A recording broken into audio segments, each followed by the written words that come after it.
এটা হচ্ছে ইলেকশন কমিশনের গত 9 তারিখে 9th মার্চ যে অ্যানাউন্সমেন্টটা করেছে আমরা কোনোদিন জীবনে শুনিনি, আমরা জীবনে কোনোদিন দেখিনি যে আজকে মিস্টার সুব্রত গুপ্ত যে চিন্তাভাবনার মধ্য দিয়ে যে অ্যাকশনগুলো করছে, শান্তিপূর্ণ মানুষ ভয়ে যে আজকে আমরা দীর্ঘদিন ধরে দেখছি মানুষ ভোট দিতে পারছিল না, আজকে নির্ভয়ে যাতে ভোট দিতে পারে সেটা আমি পরে আসছি।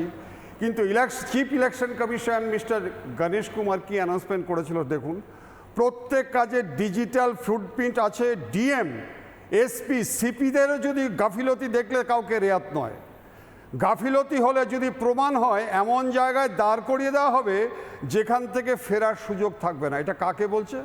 High official. এবার আপনি ময়ূকবাবু, দীর্ঘদিন আমি ইলেকশন করেছি, দীর্ঘদিন আমার কিছুটা অভিজ্ঞতা আছে, অনেক সুপিরিয়র অফিসারদের কাছ থেকে ভালো ভালো ইনস্ট্রাকশন পেয়েছি এবং ঈশ্বরের আশীর্বাদে অন্যান্য অফিসের মতো আমরাও বিনা রক্তপাতে কিন্তু ইলেকশন করাতে পেরেছি। কিন্তু আপনি যেটা বলছেন আজকে, সেটাতে আমি কয়েকটা জিনিস দেখছি, জীবনে কোনো দিন এই জিনিস শুনিনি, যে 24 ঘন্টা ওয়েব ক্যাম এবং বডি ক্যামেরা। মানুষ যদি জানে what is web cam and body camera ধারণা করতে পারবেন না। আচ্ছা, আমরা ড্রোন সিস্টেম স্টার্ট করে দিয়েছি, ইলেকশন কমিশনের কন্ট্রোল রুমে কন্টিনিউয়াস মনিটরিং সিস্টেম, টানা 30 মিনিট লাইভ স্ট্রিমিং যদি থাকে, বন্ধ থাকে রিপোল, যেটা আপনি বললেন, বুথ থেকে 1 কিলোমিটার দূরে কাউকে বাধা দিলে serious action under the leadership of central force. Booth 100 metre পর্যন্ত রাজনৈতিক দল কোনোভাবেই থাকবে না। গণনা কেন্দ্রে গণ্ডগোল হলে রিপোল, 100% হচ্ছে গিয়ে ওয়েবকাস্টিং। এটা যদি আজকে বাস্তবে পরিণত হয়, যে ছেলেটা সারা বছরে আজকে পড়াশুনো করে, যতই ইনভিজিলেটরে আসুক না কেন, সে নির্ভয়ে আজকে পরীক্ষা দিয়ে বেরিয়ে চলে যাবে। যারা নকল করে পাশ করে তাদের চিন্তা।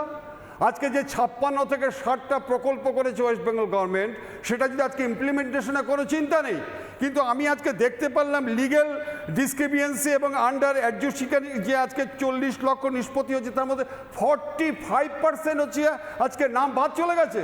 তার মানে টোটাল যদি আপনি হিসাব দেখেন, প্রায় 1 কোটি হয়ে যাবে হওয়ার মতো যে 94,000 আজকে বাদ। এবং নানা ধরনের কন্টেন্ট দেখার জন্য লাইক করুন, শেয়ার করুন আমাদের ফেসবুক পেজ, সাবস্ক্রাইব করুন আমাদের ইউটিউব চ্যানেল।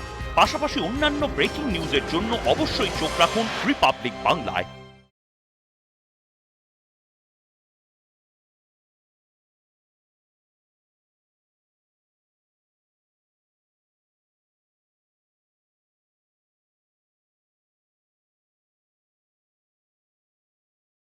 নানা ধরনের কন্টেন্ট দেখার জন্য লাইক করুন, শেয়ার করুন আমাদের ফেসবুক পেজ, সাবস্ক্রাইব করুন আমাদের ইউটিউব চ্যানেল।